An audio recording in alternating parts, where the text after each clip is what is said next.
izinkanlah saya menegaskan bahwa maksud utama saya adalah menjelaskan kebijakan pertanahan khususnya terkait tanah terlantar yang sejatinya ingin saya sampaikan sesuai amanat pasal 33 ayat 3 Undang-Undang Dasar 1945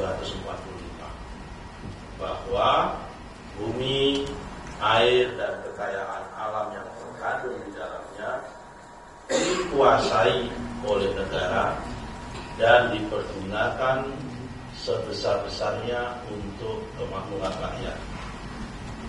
Kita perlu jujur mengakui ada jutaan hektar tanah dengan status HGU, hak guna usaha, dan HGB, hak guna bangunan, yang kondisinya terlantar, tidak produktif, dan tidak memberikan manfaat secara optimal bagi masyarakat.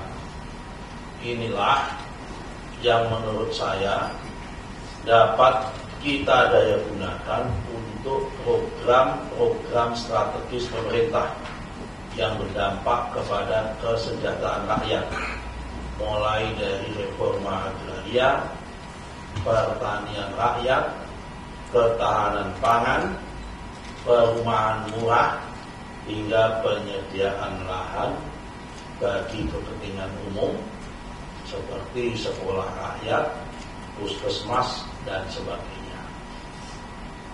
Jadi ini semata-mata menyasar lahan yang statusnya HGU dan HGB yang luasnya jutaan hektar, tapi dianggurkan, tidak dimanfaatkan, dan tidak produktif. Bukan menyasar tanah rakyat, sawah rakyat, pekarangan rakyat, atau tanah waris, apalagi yang sudah mempunyai status sertifikat hak milik maupun hak pakai. Dalam proses menjelaskan itu memang ada bagian pernyataan saya yang saya sampaikan sebetulnya dalam konteks maksudnya guyon atau bercanda.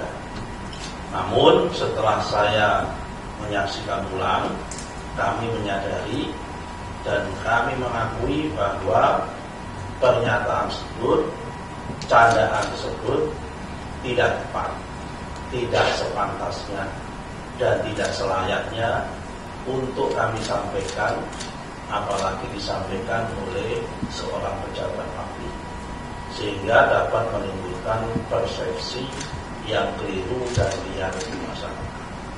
Untuk itu, sekali lagi saya mohon maaf sebesar-besarnya kepada publik, kepada netizen, dan kepada masyarakat Indonesia atas sabukul lisan ini, dan kami berkomitmen ke depan akan lebih hati-hati dalam memilih kata agar pesan kebijakan pemerintah tersampaikan dengan baik, dengan jelas, dan tidak menyinggung pihak manapun.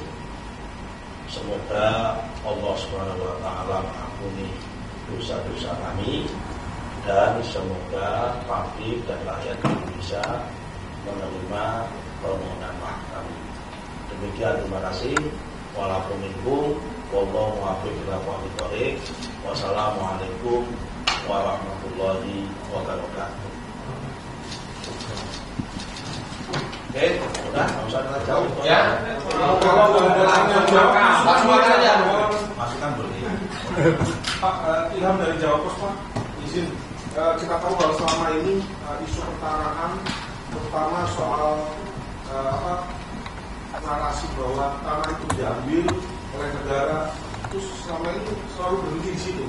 Tapi kita nggak tahu bahwa sebenarnya tanah negara itu harusnya dikelola untuk masyarakat. Misalnya dalam konteks reforma agraria, penekanan agraria bisa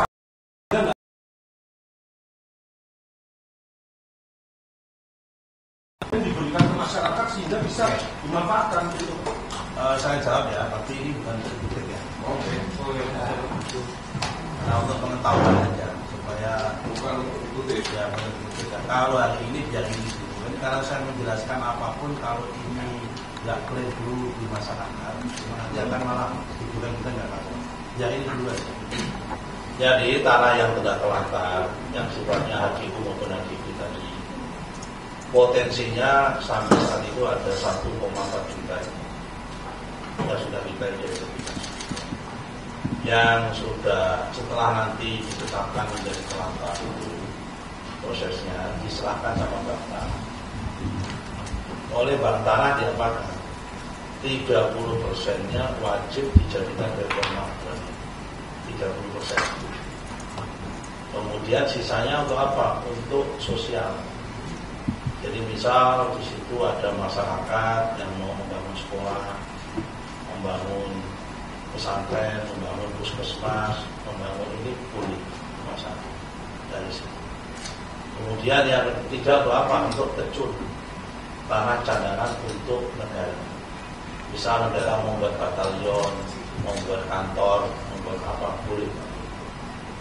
Oke, lihat di sini. Nah, yang menentukan subjeknya siapa? Yang menentukan subjeknya itu adalah kepala daerah. Kenapa? Karena kepala daerah, baik bupati maupun gubernur itu ex officio kepala ketua GTRA, gugus tugas reforma. Oke, sampai situ ya. Subjek itu penerima kan? Subjek itu penerima, sehingga nggak bias. Kita hanya menentukan objek. Oke, lihat ya.